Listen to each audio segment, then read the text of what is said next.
रवे कर निकल।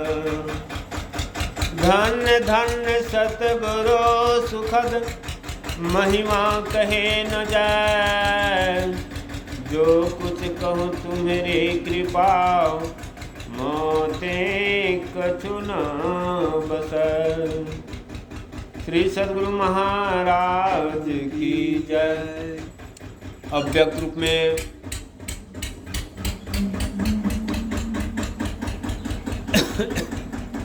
श्री सद्गुरु महाराज के श्री चरण कमल में कोटि कोटि से नमन। व्यक्त रूप में मंच पर विराजमान सत्संगी महानुभावों तथा इस सत्संग स्थल पर आए हुए सज्जन वृंद, भक्तिमती माताएं एवं करुणामय बहनें तथा भोले भाले बच्चे सभी को मेरा बारंबार प्रणाम। अभी हम लोग आज के इस सत्संग प्रातःकालीन के सत्संग में स्वर्गीय जोगानंद बाबू के निवास स्थान पर उनका सुपुत्र सत्संग का आयोजन रखे और उसी प्रातःकालीन सत्संग में हम लोग जत्र तत्र से एकत्र हुए। और अभी हम लोग सत्संग योग चारों भाग से पाठ सुने। वेद मंत्र में आया है ओम प्रहंसा संत्रिपला भग्नुम अच्छा मदस्तं ग्रीष्गणा अयासुः अंगोषिनं पवमानं सखायो दुर्मर्षं वानं प्रवदन्ति साकं।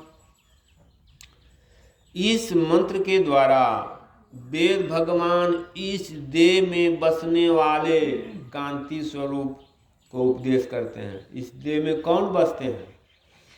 इस शरीर में जो है, जिसको हम लोग कहते हैं, हम लोग क्या कहते हैं, यह शरीर हमारी है, यह हाथ मेरी है, यह पैर मेरी आँख। लेकिन यह कहने वाले जो हैं कांति स्वरूप जीवात्मा, वेद भगवान किसको उपदेश करते हैं? इस शरीर को करते हैं? नहीं, इसमें जो वह रहने वाले जीवात्मा है। जैसे घोंसला बना लेता है चिड़िया, घोंसला, उस घोंसला में कौन रहता है? चिड़िया। ठीक उसी तरह यह शरीर समझिए घोंसला है, इसमें रहने वाले जो जीवात्मा है वह चिड़िया है। उसी जीवात्मा को वेद भगवान उपदेश करते हैं। क्या करते हैं? कहते हैं हे जीवात्माओं, जो कौन? जो उत्तम और अचल समाधि के साधक, जो उत्तम मतलब बहुत पवित्र है, सुंदर है, बहुत श्रेष्ठ है, और अचल यानी वह जिसका मन चलेमान नहीं है। अचल है, वह नहीं चलते, जिसका मन चलेमान है। जैसे हम लोग का मन अभी चलेमान है, किसी को देखेंगे नजर वहां भाग जाएगा। लेकिन वह ऐसे साधु महात्मा के संबंध में कहते हैं जो अचल है, जिसका मन चलेमान नहीं है।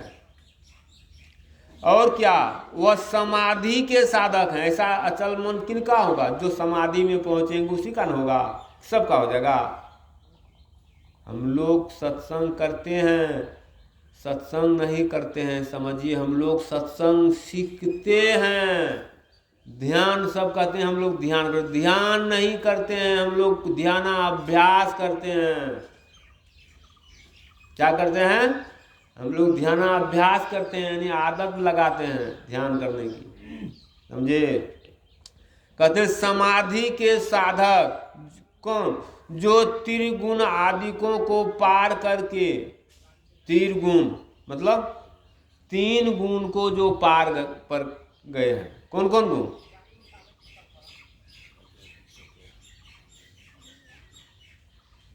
तमोगुण, रजोगुण, सतोगुण। तमोगुण से क्या होता है? जिसके अंदर तमोगुण का विशेष है उससे क्रोध ज्यादा होगा। जिसके अंदर रजोगुण ज्यादा है उससे रैसी ज्यादा होगा। शौक मोह।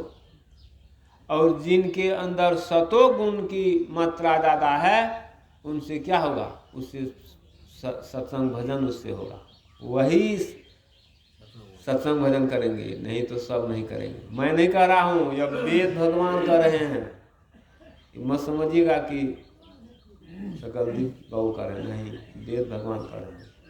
कहते हैं ऐसे तीनों गुण को पार करना होगा, और ऐसे तीन गुण को पार जो करेंगे तब उससे क्या होगा, दूध में मिले हुए जल को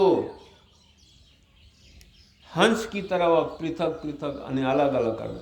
हंस क्या करते हैं, दूध उसको दे दीजिए, लेकिन पानी भी दूध में है मिला हुआ, तो वह पानी को वह छोड़ देंगे, दूध को वह चूस लेते हैं। ठीक उसी तरह साधु महात्मा जो होते हैं वह क्या करते हैं, वह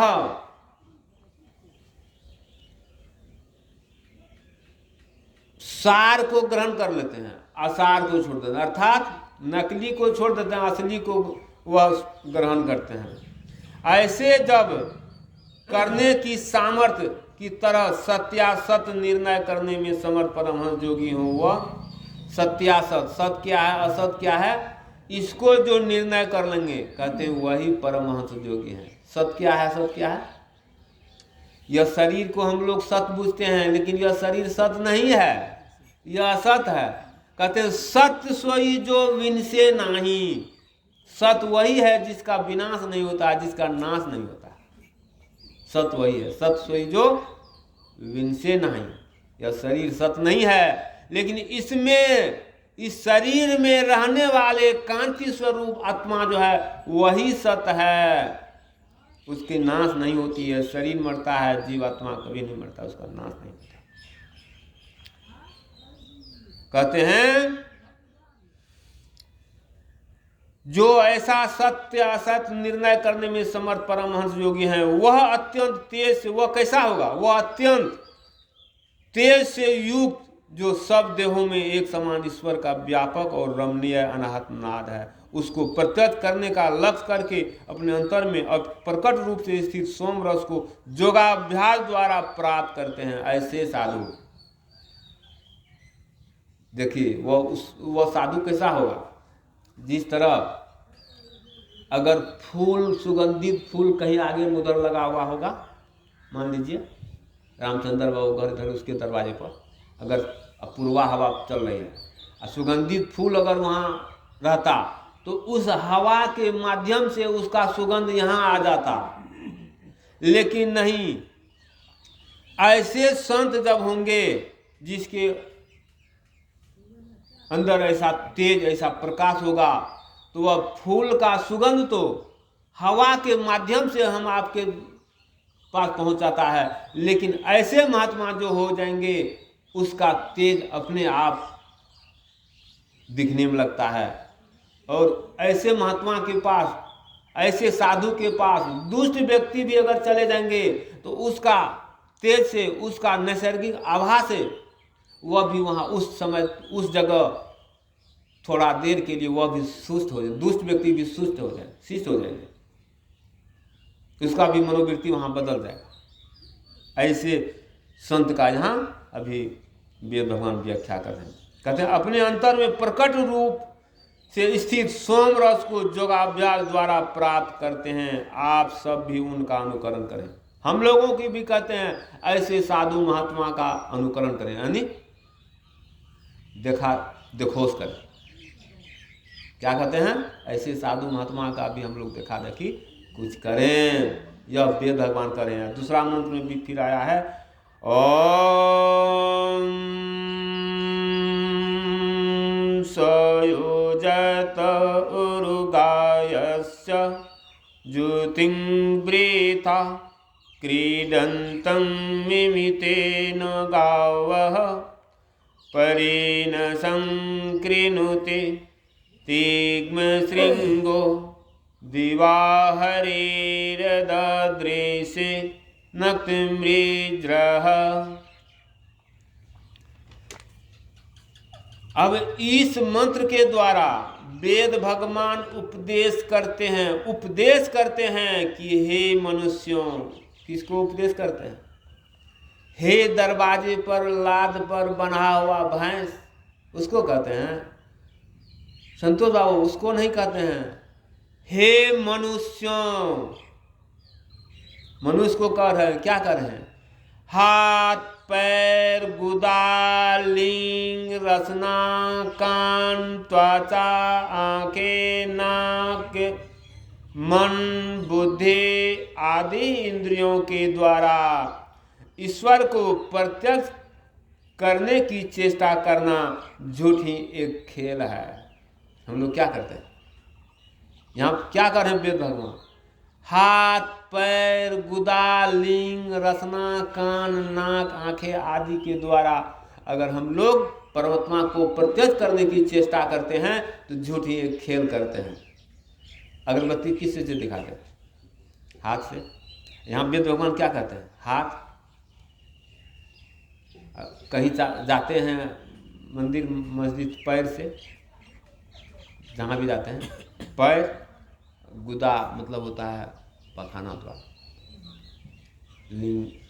यानी कहते हैं जितना भी इंद्रियां हैं, इस इंद्रियों के द्वारा अगर परमात्मा को प्रत्यक्ष, राम को प्रत्यक्ष करने की चेष्टा करते हैं तो झूठी आप एक खेल कर रहे हैं। कैसा खेल? जब बच्चे लोग चले जाते हैं बालू का भीत पर, अब बालू का ही घर बना लेते हैं पैर दे करके, बालू का ही मिठाई तरह तरह की व्यंजन बना लेते हैं खाने वाला, और बैठकर खा भी लेते हैं। कहाँ खाते हैं? ले लेते हैं यहाँ दाढ़ी के पास करते हैं, खा भी लेते हैं। लेकिन जब उसको भूख लग जाती है तब सब उसको छोड़ करके फोड़ फाड़ करके वो अपना घर चले जाता है मम्मी से अपने, माँ मुझे भूख लगी है जल्दी दो खाने के लिए। क्या हुआ? तो तुरंत भोजन बनाकर खा लिया है, लेकिन फिर खाने के लिए गया, मम्मी कहती है कि देखो तुम लोग तो अभी तुरंत भोजन बना करके तरह तरह का मिठाइयाँ बनाकर खाई है, तो फिर तुम लोग को भूख तुरंत लग गया। बच्चा क्या कहते हैं? कहता है कि मम्मी वह तो झूठे मैं एक खेल कर रहा हूँ। ठीक उसी तरह अगर हम लोग हाथ पैर कान नाक इत्यादि मन बुद्धि आदि इंद्रियों के द्वारा अगर परमात्मा को प्रत्यक्ष करने की चेष्टा करते हैं तो झूठी एक खेल कर रहे हैं। इस खेल से हम लोगों को बचना चाहिए, क्योंकि इनसे वह नहीं जाना जा सकता। वह तो इंद्रियातीत है, वह क्या है? इंद्रिया से अलग है, इंद्रिया के द्वारा पकड़ में आने वाला नहीं है। हाँ, वह पूर्व मंत्रों परमहंस योगी उस अनाहत से संपन्न परमात्मा को, जिसकी ज्योति शरीर के बाहर और भीतर चंद्र सूर्य आदि अनेकों लोकांतरों में तेज और नाना प्रकार की ज्योतियां प्रकट करती है, और उस स्वयं को जो विशिष्ट विस्पष्ट प्रकाश से युक्त होकर दिन और रात प्रकाशित होता है प्राप्त करते हैं। उसको कौन? भगवान राम कहे हैं कि हे लक्ष्मण गो गोचर जहां, गो गोचर मन जहां लागी, सो सब माया जानहु भाई। कहते हैं गो मतलब क्या होता है जानते हैं? गोचर, गोजोड़ चर, गो मतलब होता है गोचर। पहले बूढ़े बुजुर्ग लोग कहते थे क्या है इस गोचर में, खाली पहले तो इधर गोचर था, मतलब खाली माल भैंस इसमें चरती थी, गोचर। तो गो मतलब होता है इंद्रियां, चर मतलब होता है जो इंद्रियां जहां विचरण करे। गोचर मतलब हुआ गाय जहां चरे उसको गोचर कहते हैं। यहाँ रामायण में आया है गो मतलब इंद्रियां, चर मतलब जहां इंद्रियां विचरण करे, इंद्रियां जहां चरे। कहते हैं गो गोचर जहां लगी मन जाई, सो सब माया जानहु भाई। भगवान राम के मुखारबिंद से निकला है। हे भाई, हे लक्ष्मण, जहां इंद्रियां विचरण करता है, जहां इंद्रियां को सुख बुझाता है, वह माया है, वह ईश्वर नहीं है, वह सब माया है। यहाँ कहते हैं कि इस माया के द्वारा, इस इंद्रियों के द्वारा जो हम लोग ईश्वर को प्रत्यक्ष करने की चेष्टा करते हैं, झूठी एक खेल करते हैं, नहीं करते हैं। और इसको झूठ ही खेल करते हैं। जब झूठ खेल करेंगे तो क्या उससे लाभ होगा, हानि होगा?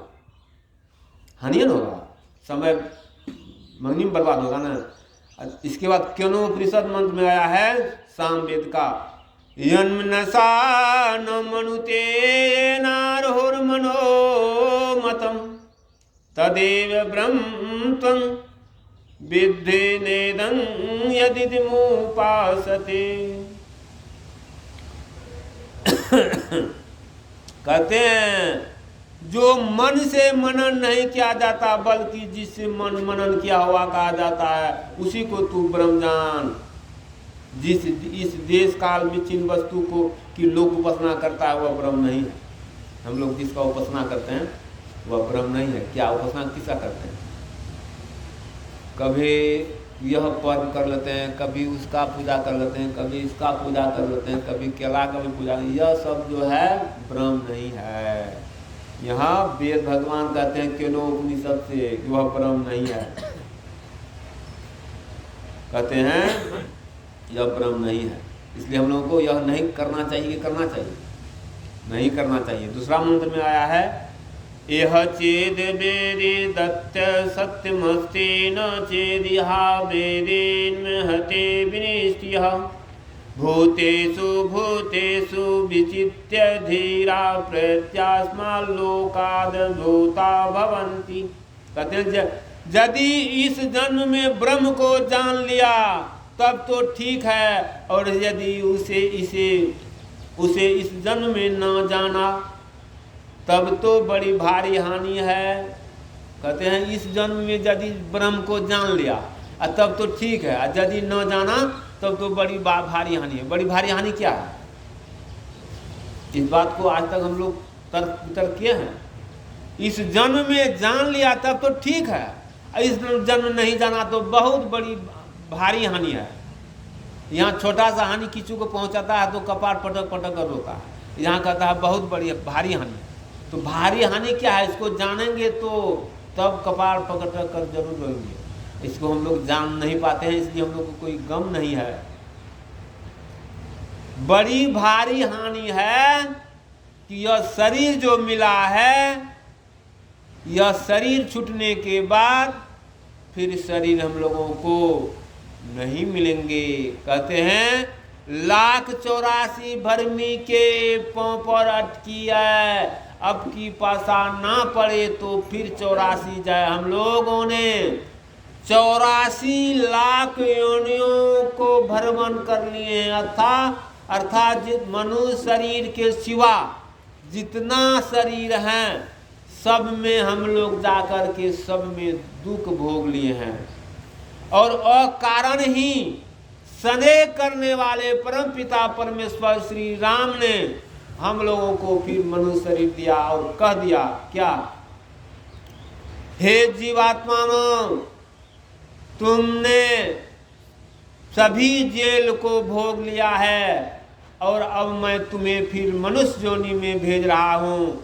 तुम मनुष्य योनि में देता हूँ। मनुष्य शरीर क्यों मिला है? भक्ति करने के लिए। उसमें भक्ति करके फिर तुम मुझ में मिल जाना, नहीं तो इसलिए कहा है 1,84,000 भरमी के पांव पर अटकिया है, अब की पासा ना पड़े तो फिर 84 जाए। मनुष्य शरीर तो दे रहा हूँ, लेकिन फिर अगर तुम भक्ति नहीं किया तो फिर तुमको 84 लाख योनि में भेज दूंगा। ये वही कहते हैं यदि हम लोग इस जन्म में ब्रह्म को जान लिया तब तो ठीक है, और यदि नहीं उसे नहीं जाना तो बहुत बड़ी भारी हानि क्या है? मनुष्य शरीर छीना जाएगा। इसलिए बुद्धिमान लोग उसे समस्त प्राणियों में उपलब्ध करके इस लोक से जाकर मरकर अमर हो जाते हैं। बुद्धिमान लोग, साधु महात्मा लोग, वह जब अपने अंतर में देखते हैं ना तब उसको सब में वही राममय राम दिखाई देते हैं। तब वह समझिए मरकर वह अमर हो जाते हैं। अमर होने के लिए ऐसे मरने से नहीं, इसके लिए सत्संग भजन ध्यान करना होगा, समाधि में जाना होगा, तब अमर होते हैं। तो यही हम लोगों को इस बात को जानना चाहिए, समझना चाहिए, तब लाभ होगा। नहीं तो बहुत भारी हानि होगा। और सत्संग योग भाग 2 से फिर हम लोग सुने हैं कबीर साहब की वाणी। क्या सुने हैं? साधु भाई जीवत ही करो आशा, साधु भाई जीवत ही करो आशा, जीवत समझे जीवत बूझे जीवत मुक्ति निवासा, साधु भाई जीवत ही करो आशा, जियत कर्म की फांस न काटी मुए मुक्ति की आशा। कहते हैं साधु भाई जीवत ही करो आशा, जीवत समझे जीवत बूझे जीवत मुक्ति निवासा। हम लोग कहते हैं मरने के बाद मुक्ति होगा। मुक्ति कब होता है? यह जीते जी जो अपने कबीर साहब की वाणी में आया है, मरनी ऐसे को मरे दिन में 100-100 बार।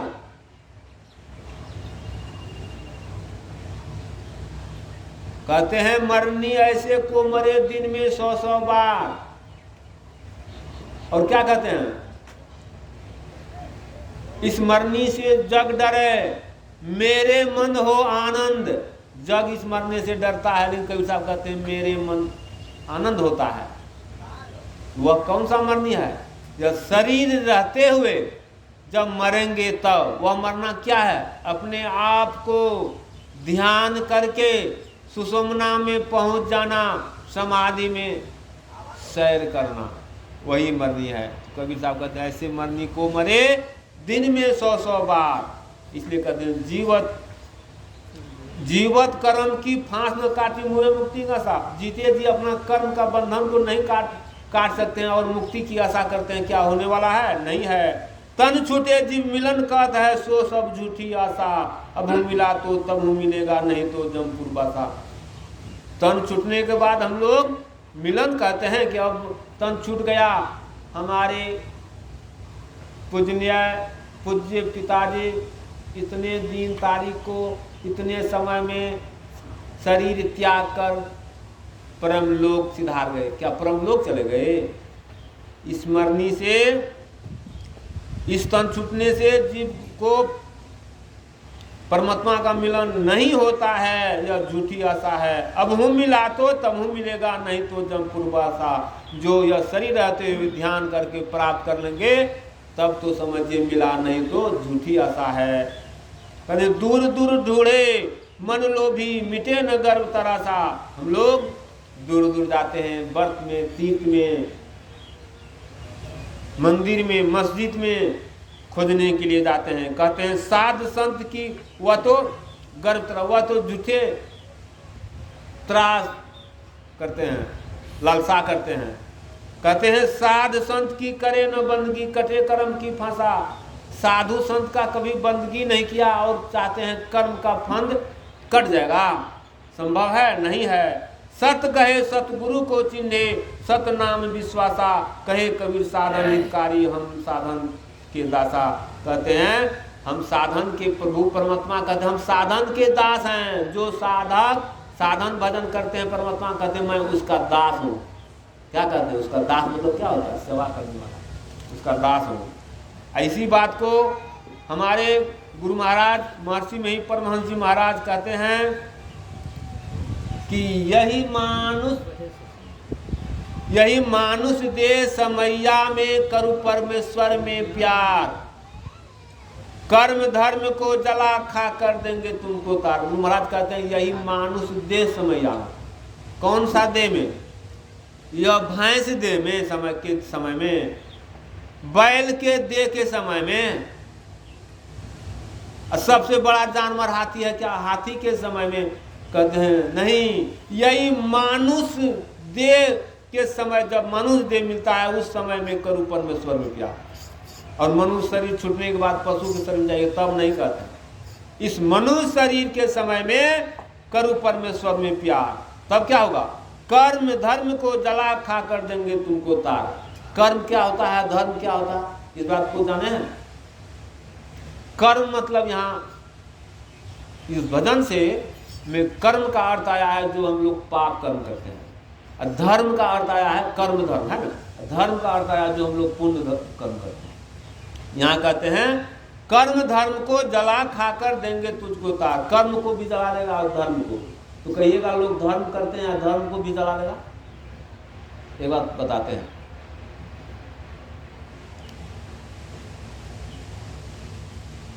यानी 20 किलो मिट्टी ले लीजिए या 20 किलो पत्थर ले लीजिए, उसको एक कंधा पर रख लीजिए, और 20 किलो रुई भी ले लीजिए, उसको भी दूसरे कंधा पर रख लीजिए। तो क्या दोनों में क्या अंतर होगा?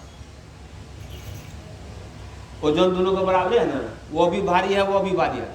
अंतर इतना ही है कि पत्थर का जो वजन है वो वजन तो दोनों बराबर है, लेकिन पत्थर थोड़ा गड़ेगा, और रुई का जो वजन है वह थोड़ा मुलायम रहेगा, गड़ेगा नहीं, लेकिन वजन दोनों बराबर है। दोनों भारे हैं, दोनों भार। इसलिए कहते हैं कर्म धर्म को जला खा कर देंगे तुमको तार। जब तक कर्म और धर्म, पाप और पुण्य दोनों का जब तक क्षय नहीं होगा, तब तक हमारा आपका उद्धार नहीं होगा।